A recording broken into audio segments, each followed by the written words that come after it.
Bocah korban pesugihan di Goa, Sulawesi Selatan dibawa ke rumah sakit untuk perawatan mata. Kakek dan paman korban ditetapkan sebagai tersangka, sedangkan orang tua bocah diperiksa kejiwaannya.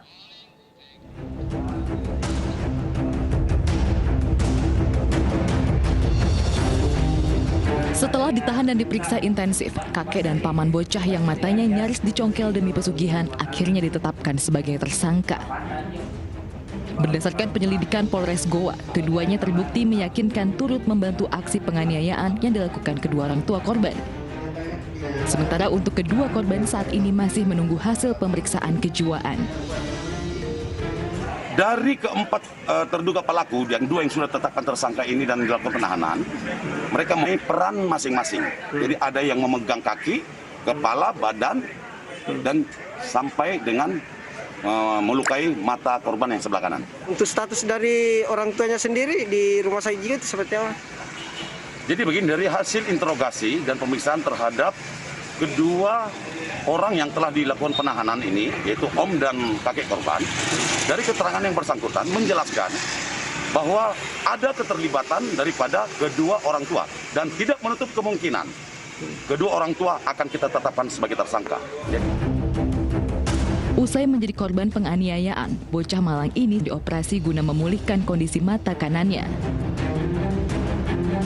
Kementerian Sosial pun turun tangan dalam mendampingi korban selama mendapat perawatan. Ya, saat ini keluarga sangat membutuhkan dukungan psikososial untuk anak yang jadi korban untuk membantu mengurangi tingkat gangguan psikososial yang dialaminya.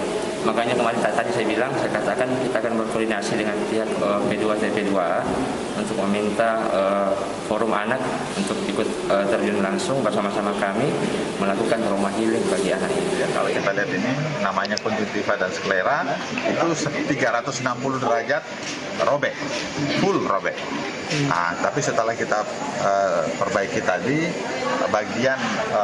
bagian atas masih bisa dijahit 180 derajat, dikembalikan seperti sedia kala. Yang bagian bawah jaringannya sudah hilang. Itu yang. Terkait fenomena ini, sosiolog Universitas Hasanuddin menilai kasus tersebut bisa disebabkan oleh berbagai faktor seperti ekonomi hingga kepercayaan ilmu hitam. Yang perlu dicermati adalah kenapa bisa sampai ada kesepakatan, ya, dalam tanda kutip kesepakatan yang bisa dilakukan oleh mereka ini untuk melakukan tindak yang sangat tidak manusiawi terhadap anak mereka sendiri, ya, seperti ini. Ini tentu ada penyebab yang juga tidak lazim, atau mungkin juga ada penyebab yang begitu mendalam mendorong mereka untuk bisa melakukan tindakan yang sangat tidak biasa ini, ya, seperti itu. Nah, itu bisa karena banyak hal tentu saja, ya. Bisa kita telusuri dari katakanlah misalnya kemiskinan yang sangat dalam, tapi boleh juga nanti bisa saja dihubungkan juga dengan masalah-masalah terkait dengan kepercayaan mereka terhadap sesuatu. Katakanlah misalnya tentang didorong oleh kepercayaan tentang ilmu gaib dan sebagainya. Sebelumnya AP, bocah berusia 6 tahun di Goa, Sulawesi Selatan menjadi sorotan lantaran nyaris kehilangan matanya akibat dianiaya keluarganya. Aksi sadis tersebut didapati sang paman yang sedang melintas di rumah korban dan mendengar suara jeritan. Kini para tersangka dijerat pasal kekerasan dalam rumah tangga dengan ancaman hukuman 10 tahun penjara. Apa faktor pendorong sehingga keluarga sendiri tega seperti ini? Kita langsung berbincang dengan psikolog Universitas Indonesia Pera Itiabiliana Hadi Wijoyo dan penceramah Abdurrahman Jailani alias Bang Ujai. Pera dan Bang Ujai, Assalamualaikum. Waalaikumsalam, Bang Latif. Waalaikumsalam warahmatullahi wabarakatuh. Abangku sehat, alhamdulillah. Alhamdulillah. Saya langsung ke Bang Ujai aja. Bang Ujai, ini zaman sudah modern begini, kenapa tingkah laku yang biadab seperti ini masih bisa terjadi di tengah-tengah kita? Ya, abangku, jika kita berbicara tentang persoalan kemiskinan, maka kemiskinan itu tidaklah memandang zaman gitu ya. Walaupun memang seharusnya hal itu tidak terjadi. Tapi saya teringat kepada apa yang disampaikan oleh baginda Nabi besar Muhammad SAW. Beliau menyampaikan kadal fakru ayyakuna kufran. Hampir saja kefakiran, kemiskinan itu menyebabkan seorang menjadi kufur. Artinya dari apa yang disampaikan oleh Nabi besar Muhammad SAW, sebagaimana yang tadi oleh para ahli bisa dikatakan, bahwa salah satu latar belakang mereka ini kan karena kefakiran gitu ya. Terlepas daripada masalah keyakinan pula yang harus kita koreksi dan harus kita luruskan. Sehingga pada akhirnya orang kalau sudah bicaranya perut gitu ya, bicaranya hidup, akal tuh jadi hilang gitu Pak. Sehingga apapun yang menurut dia instan untuk mendapatkan apa yang diinginkan, maka akan dilakukan. Sehingga akal ini akhirnya menjadi pengikut daripada hawa nafsu. Jadi akal bukan lagi di depan, tapi hawa nafsu yang ada di depan. Akalnya jadi makmum, hawa nafsunya jadi imam. Maka inilah yang terjadi di tengah-tengah kita, dan adanya kasus yang seperti ini berdasarkan apa yang memang disampaikan oleh baginda Nabi besar Muhammad SAW tersebut. Nah, hal yang kedua adalah tentu keterbelakangan, ketidakpahaman daripada agamanya sendiri yang dianut gitu loh. Sebagaimana yang sama kita tahu bahwa seluruh daripada ajaran agama, apapun nama agamanya, tidak mengajarkan hal yang sedemikian rupa, lebih-lebih ajaran agama Islam. Karena yang namanya ajaran agama Islam tidak mengajarkan kemusyrikan, tidak mengajarkan daripada kesucian dan lain sebagainya.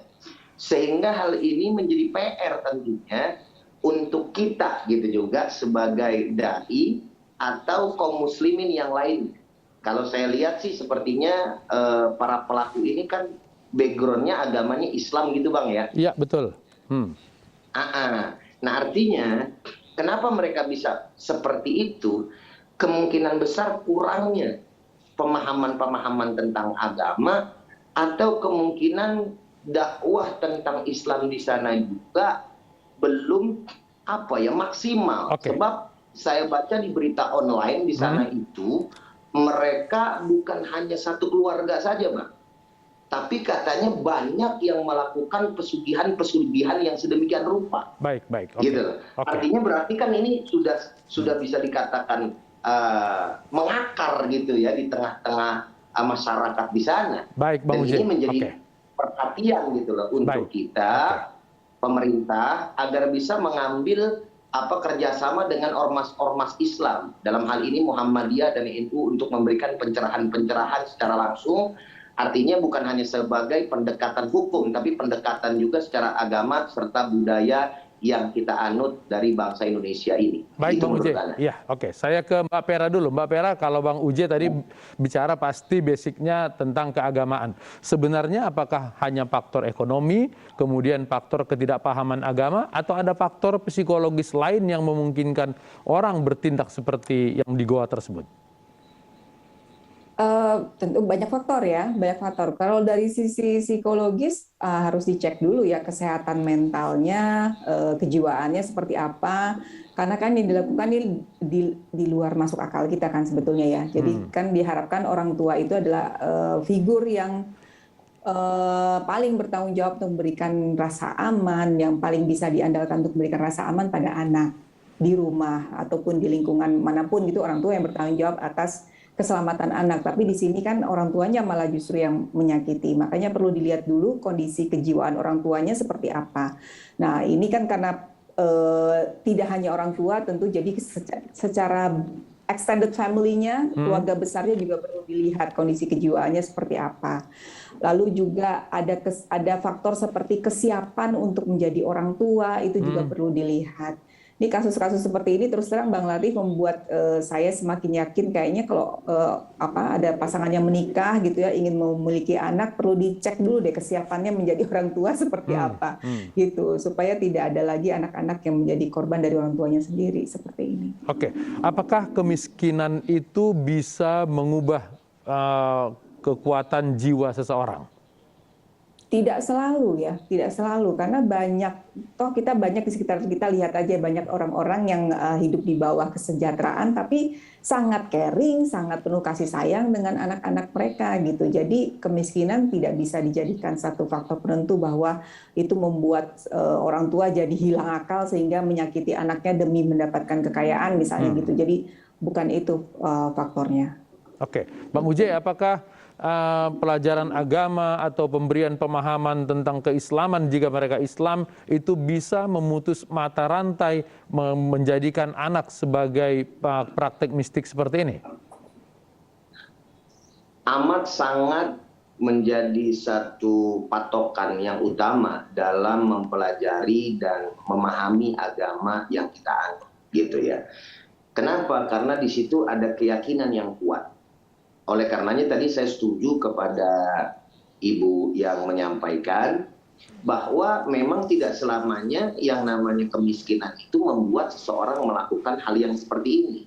Banyak orang yang miskin tapi kagak tega-tega banget atau melakukan sesuatu yang di luar nalar seperti ini.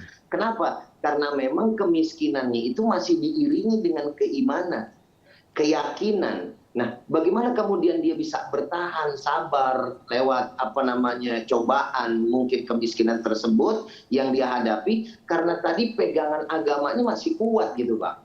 Gitu kan? Sehingga dia masih tetap melakukan apa yang dilakukan seharusnya sebagai orang yang beriman kepada Allah Subhanahu wa taala lewat apa yang dihadapi.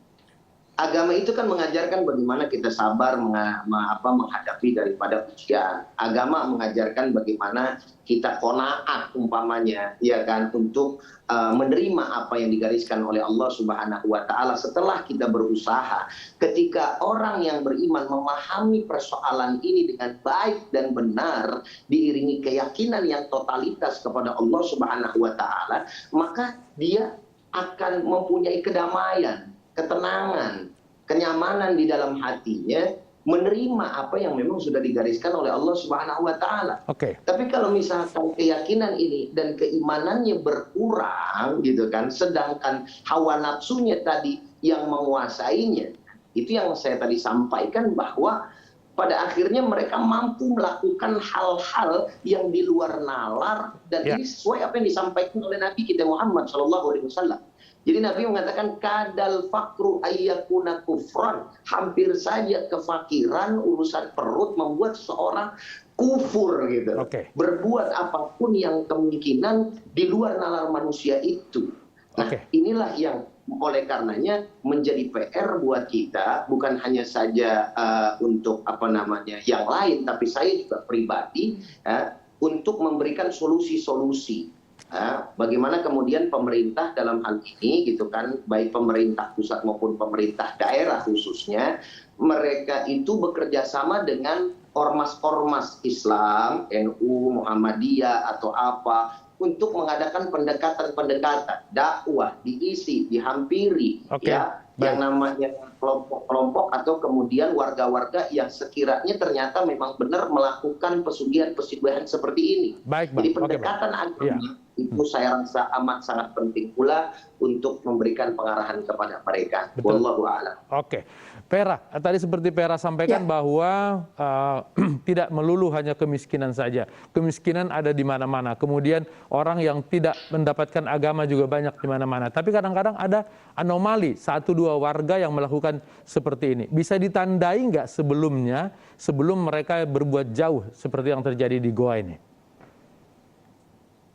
Bisa ya, bisa iya, bisa enggak nih, tergantung bagaimana si orang tua ini berperilaku di tengah masyarakat, tergantung juga kepedulian lingkungan sekitar pada anak-anak gitu.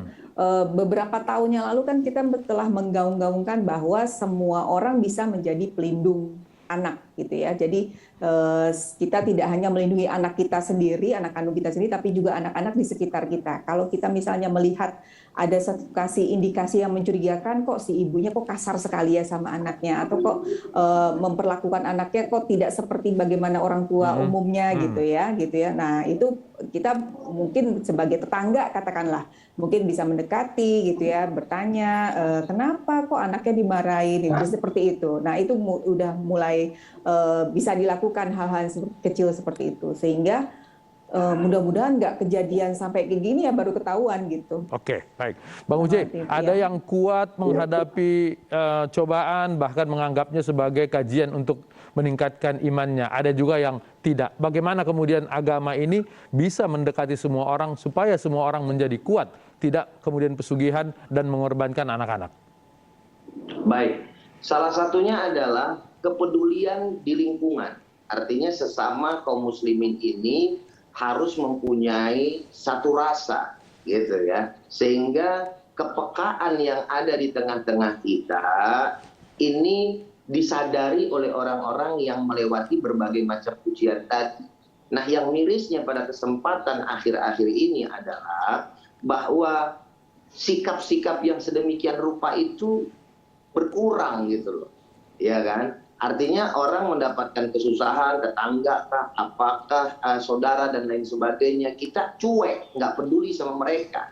Sehingga mereka mencari jalan yang lain, alternatif yang instan, yang tidak lagi memikirkan dampak dan bahayanya. Nah oleh karenanya, semua daripada orang gitu ya, atau sisi-sisi yang lain, ini harus kemudian perangkat-perangkat ini bersatu untuk memberikan pengarahan, memberikan perhatian, kepedulian kepada saudara-saudara kita agar mereka bahasanya ada yang memperhatikan, tidak sendiri di dalam menjalani yang namanya ujian dan cobaan tersebut. Kepekaan di tengah-tengah kita harus kembali kita tingkatkan kembali, dan kemudian kita galakkan kembali sehingga hal-hal yang seperti ini kita harapkan tidak lagi terjadi. Karena di dalam Islam pun diajarkan bagaimana kita menghormati daripada tetangga kita, gitu kan. Bahkan ini disandingkan oleh baginda kita Nabi besar Muhammad SAW dengan keimanan kepada Allah dan hari akhir. Man kana yu'minu billahi wal yawmil akhir falyukrim jarahu. Siapa orang yang beriman kepada Allah dan hari akhir, maka hendaklah mereka menghormati, memuliakan, memperhatikan daripada tetangganya. Jadi artinya kesimpulan yang ingin saya sampaikan, diri orang tersebut sendiri juga harus kuat di dalam menjalani agamanya, terus kemudian memahami agamanya, lalu lingkungan kemudian memperkuatnya, tetangga pun kemudian ada kepeduliannya, sehingga hal-hal yang seperti ini, lagi-lagi saya katakan, kita berharap jangan sampai terjadi. Karena hal ini betul-betul sangat miris kita dengar. Orang tua yang tadi kata Ibu sampaikan, yang seharusnya menjadi harapan buat si anak, tempat dia berlindung, tapi justru kemudian memberikan sesuatu yang membahayakan dan tidak pernah dipikirkan oleh orang anak. Seperti kata Bang Uje tadi, Vera, bahwa keluarga, orang tua harus menjadi pelindung bagi anak. Ini yang melakukannya adalah kakeknya, pamannya, orang ibu dan bapaknya. Bagaimana masa depan anak ini nantinya, bagaimana menjaga mentalnya supaya bisa tetap hidup ke depan? Anak ini yang sudah pasti butuh pendampingan secara kontinu ya, pendampingan untuk memahami apa yang terjadi, terus untuk memastikan bahwa hal ini tidak terulang lagi gitu. Jadi siapapun itu harus memastikan, pihak yang berwenang yang memastikan anak ini nantinya akan diasuh oleh pihak yang memang benar-benar bisa memberikan pengasuhan yang tepat ya untuk anak ini dan yang dibutuhkan gitu. Untuk masalah apakah orang tuanya nanti bisa kembali lagi, nah itu tergantung hasil penyelidikan, bagaimana hasil pemeriksaan kejiwaannya juga belum selesai kan ya. Tadi seperti diberitakan, jadi menunggu itu dulu. Tapi pasti akan ada efek traumatis juga bagi si anak ini untuk kembali lagi kepada orang tuanya karena orang tuanya sudah menyakiti ya. Seperti itu. Jadi yang jelas yang dibutuhkan anak-anak ini adalah pendampingan kontinu secara psikologis, dan setelah mungkin pulih kesehatannya, yang penting harus diingat juga rutinitasnya sebagai anak-anak, hak-hak dia sebagai anak-anak juga harus dikembalikan. Dan itu akan mempercepat pemulihannya. Jadi dia punya hak bermain, diberi kesempatan bermain, belajar. Jadi kembalikan seperti sebagaimana anak semestinya gitu. Oke. Jika ternyata orang tuanya tidak terbukti mengalami gangguan kejiwaan, masih boleh anak ini dipulangkan kepada orang tuanya?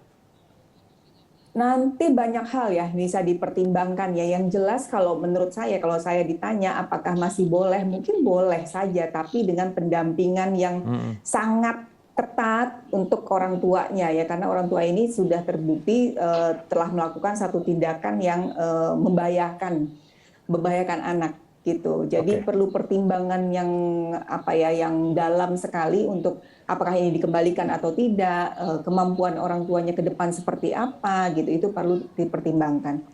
Saya rasa mungkin keluarga besarnya juga punya pertimbangan sendiri yang seperti pamannya yang menyelamatkan ya. Oke, baik. Mudah-mudahan ini yang terakhir tidak pernah terjadi lagi di bumi Indonesia. Amin, Pera Itebilana dan Bang Uje, terima kasih sudah berbagi di Ainus Prime. Selamat malam, assalamualaikum. Video kekerasan di pondok pesantren di Demak, Jawa Tengah viral di media sosial. Ainus Prime kembali usai jeda.